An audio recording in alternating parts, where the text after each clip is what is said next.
First, I'd like to say Sawasdee Ka to everyone. I had the pleasure of living and working in Thailand a number of years ago with the Ministry of Education at that time, working with literacy programs and adults in mostly rural areas. It was a great pleasure. And so it's a lovely thing to be able to support this project in whatever way I possibly can. So I've lived and worked in a number of countries over my life. That's what brought me to Thailand. I've worked in other parts of Asia. I worked with UNICEF. And I've been at the university here for about 20 to 25 years, not quite sure exactly what. But through most of that 20 to 25 years, I've been involved in action learning programs, either by researching them, by helping to support people doing them, by training people with them. I am currently a professor of adult learning and leadership, and I direct academic programs in that program area, and our program is located in the Department of Organization and Leadership.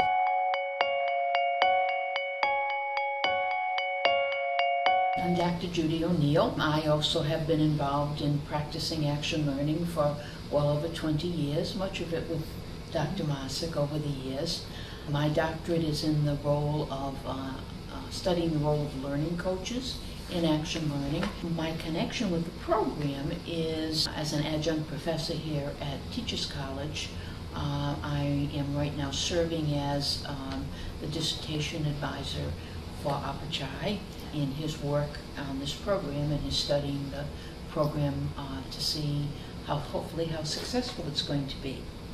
I hope to share a lot of what Dr. Marsick and I have learned over the years through a book I think you're supposed to see a lot of during the program called Understanding Action Learning. It was a book that Dr. Marsick and I wrote a few years ago based on all of the work, research, and writing that we've done over the years.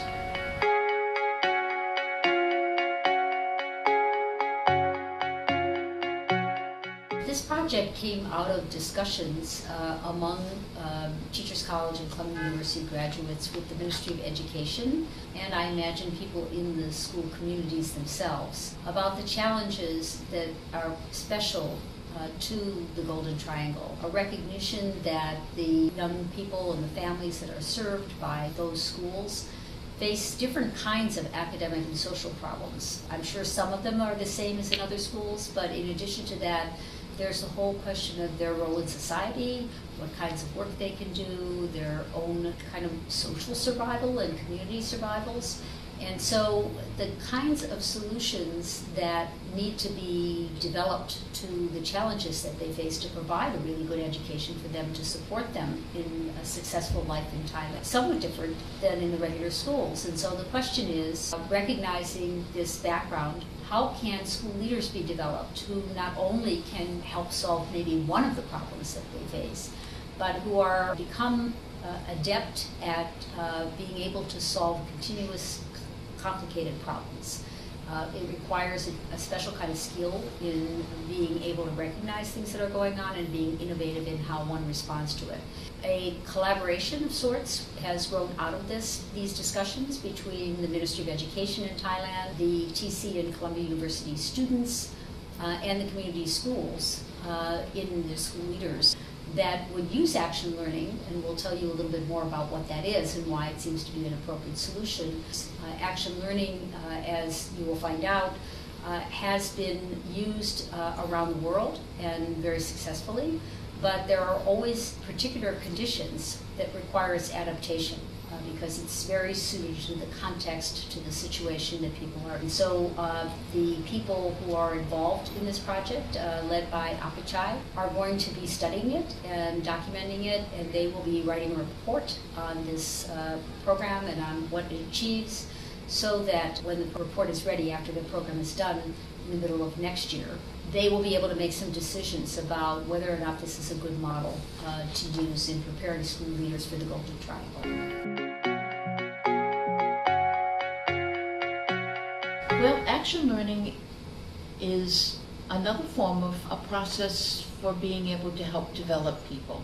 It's different than other ways that you might learn, like in a classroom or reading a book and so forth, in that it involves working together in a small team. It involves a project or a problem, and Dr. Marsick was talking about the idea or the fact that here in the Golden Triangle, there are really some very significant problems for which there is no obvious solution. So this small group works on a problem like that and learns from doing that work. So it's different than being taught in a classroom. Rather than a teacher, there is this role that we call a learning coach that I mentioned earlier. And that role really is one that enables people or helps people to figure out how they're going to learn in that team from that difficult problem. So using action learning in this case really addresses two issues that exist, I think, in the Golden Triangle. One is these very difficult problems that need to be solved that don't have an obvious solution. It also is an opportunity for individuals within the team to develop personally, so that they can then take those skills and continue to apply them as they get back on the job, back at work.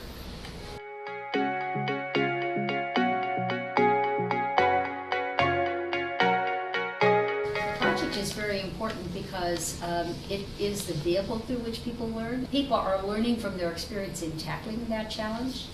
And if it's a challenge that has a solution and they're just going through the motions, then it's not a very interesting kind of challenge to work and learn on. And so it needs to be something that people have struggled with. They have tried different things and they haven't worked. They may have worked for some part of the solution, some part of the solution, but not the whole solution. They may have caused other kinds of problems to occur. There are also usually in these kinds of challenges many different kinds of stakeholders. So in this case, there's the school itself, the school leaders, the different people who work in the school, there's the community, and all of those people are connected to, which means that these challenges that people are facing are societal challenges. They're not just the problem and the province of the schools or the parents.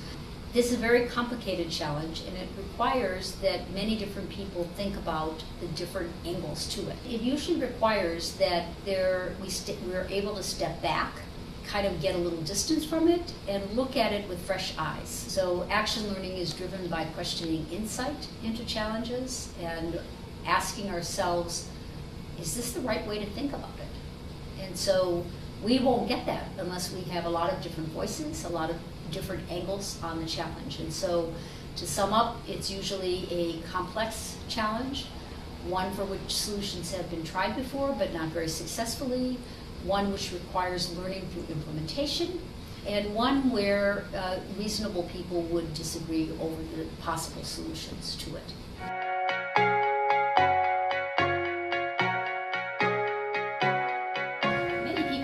In teams. So people might say, well, what's so different about that? What's different is the type of teams. In these teams, you have to have people with many different backgrounds and different points of view.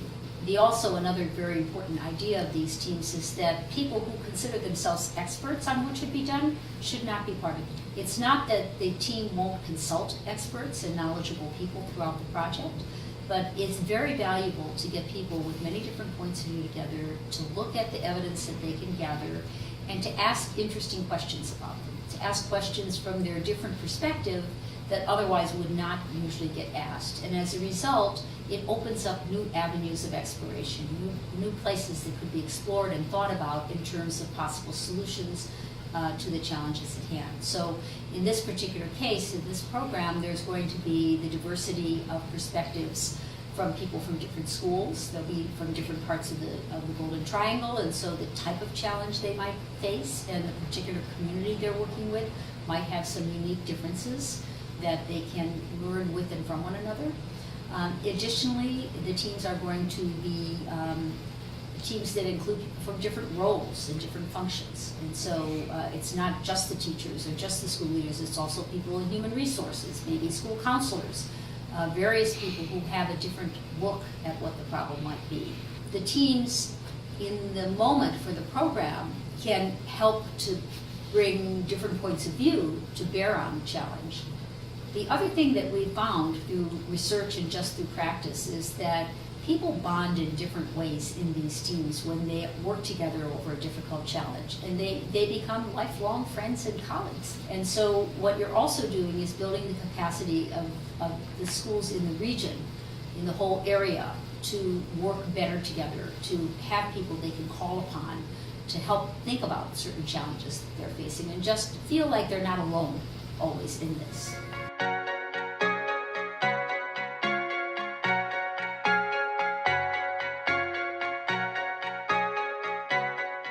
First of all, yes, they are different. There are different roles. There are different people who are playing those roles. With the learning coach, sometimes it's easier to talk about what they won't do, what their roles and responsibilities are not, in order to kind of make a clear differentiation between what would be the kind of classroom that we would usually be in or a team that we would usually work in. So your learning coach, in fact, is not a team member. They will not be your team leader. They will not facilitate your meetings. What they will do is be with you while you are working on your project, looking for opportunities in which they can help you to learn from your project and learn how to learn, really, from doing day-to-day work. A number of different things that they could do. For example, they could interrupt the work and ask a challenging question, one that's intended to make you think differently about what you're doing, how you're thinking about the project. They may stop the action and ask you to kind of think for a little bit about why you're doing what you're doing.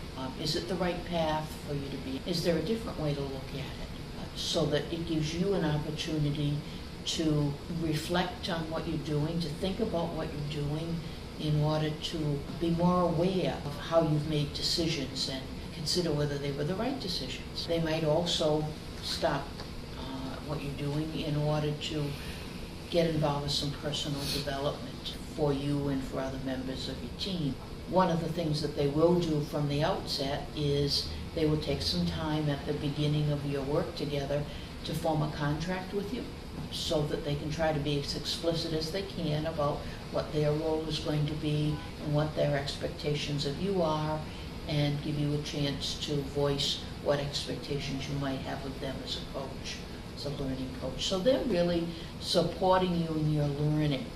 The sponsor is actually supporting you in your project. He or she has determined they're going to represent a particular project that has come out of Apachai's early work, trying to figure out what's going to be important for the teams to work on, and to support you because you're working really within, a pretty big school system. They are going to provide you with information, with support.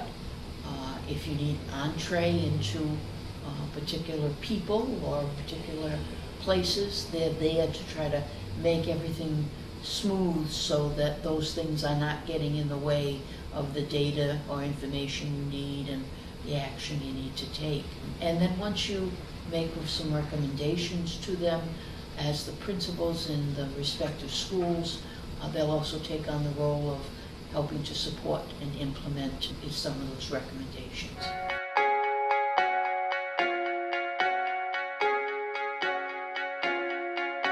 This is going to be a very different and unique experience for you. I hope you take full advantage of everything that you can learn and have a lot of fun while you're doing it. I think action learning can be interesting, bewildering at times, but it ultimately helps you feel like you can contribute in really fresh and new ways, that you have so much that you know from all the experience that you've gained thus far in your lives and in your work, but sometimes haven't been able to really fully use because of the way things are organized and systems are set up, etc. So I wish you an opportunity to really enjoy every minute, to take advantage of doing things in a different way, and to reach for the stars when it comes to helping these young people who are in your care.